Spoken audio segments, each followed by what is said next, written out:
अफगानिस्तान में मराठों की दहशत, इतिहास का वो अध्याय जो भुलाया नहीं जा सकता। 18वीं सदी का मध्य भारत का इतिहास अपने निर्णायक मोड़ पर था। दक्षिण में शिवाजी महाराज द्वारा बोया गया स्वराज्य अब एक विराट साम्राज्य का रूप ले चुका था।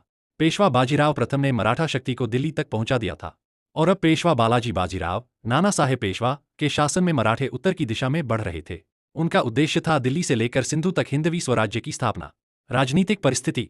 सन 1757 में मुगल बादशाह आलमगीर द्वितीय दिल्ली में नाम मात्र के शासक थे। असली सत्ता मराठों के हाथ में थी।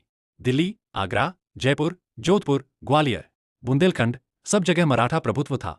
उसी समय अफगानिस्तान से अहमद शाह अब्दाली, दुर्रानी ने बार बार भारत पर हमला किया। अब्दाली का उद्देश्य था दिल्ली और पंजाब पर नियंत्रण जमाना ताकि वह भारत को लूट सके और इस्लामी प्रभुत्व कायम रख सके। मुगल साम्राज्य की कमजोरी और दिल्ली की राजनीतिक गड़बड़ी का फायदा उठाकर अब्दाली ने लाहौर और पंजाब पर कब्जा कर लिया। यह वही समय था जब मराठों ने निश्चय किया, अगर भारत को विदेशी आक्रमणों से बचाना है तो अफगान खतरे को जड़ से खत्म करना होगा। मराठों की उत्तर नीति, मराठा नॉर्दर्न पॉलिसी। पेशवा दरबार में यह स्पष्ट था कि अगर दिल्ली सुरक्षित रखनी है तो पंजाब और सिंधु की सीमा भी अपने नियंत्रण में होनी चाहिए। इसलिए 1758 में मराठा सेना के 3 प्रमुख सरदारों रघुनाथ राव, मल्हार राव होकर और दत्ताजी शिंदे को आदेश दिया गया कि वे उत्तरी अभियान चलाकर अफगान प्रभाव को समाप्त करें। मराठों ने दिल्ली से लाहौर तक प्रस्थान किया। मुगल सूबेदार नजीबुद्दौला, जो अब्दाली का सहयोगी था, उसे परास्त किया गया। लाहौर, मुल्तान, पेशावर और अटक पर मराठों का नियंत्रण स्थापित हुआ। इतिहासकार सर जदुनाथ सरकार के अनुसार, In 1758, the Marathas carried the saffron banner to the banks of the Indus for the first time since the days of Chandragupta, यानी चंद्रगुप्त के युग के बाद पहली बार किसी भारतीय शक्ति का झंडा सिंधु नदी के किनारे फहराया गया। अफगानिस्तान की सीमा पर मराठा सेनापति सबरदार तुकोजी होकर और गोपाराव पाटिल ने अटक और पेशावर के किलों को मजबूती से घेरा।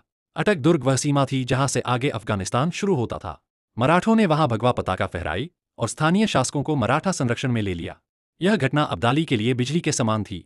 काबुल में बैठे अब्दाली को जब खबर मिली कि मराठे सिंधु पार तक पहुंच गए हैं तो उसने अपने सिपह सालार जाबिता खान और नजीबुद्दौला को बुलाकर कहा, अगर मराठे सिंधु से आगे बढ़ गए तो हिंदुस्तान हमेशा के लिए हमारे हाथ से चला जाएगा।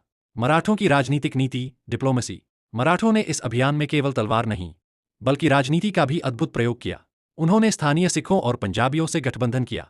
सिख नेता अदीना बेग खान और जस्सा सिंह आहलूवालिया मराठों के सहयोगी बने। इस गठबंधन का उद्देश्य था एक संयुक्त भारतीय मोर्चा तैयार करना जो अफगान आक्रमण को रोक सके। मराठों ने सिखों से कहा, हम धर्म नहीं स्वराज्य के लिए लड़ते हैं।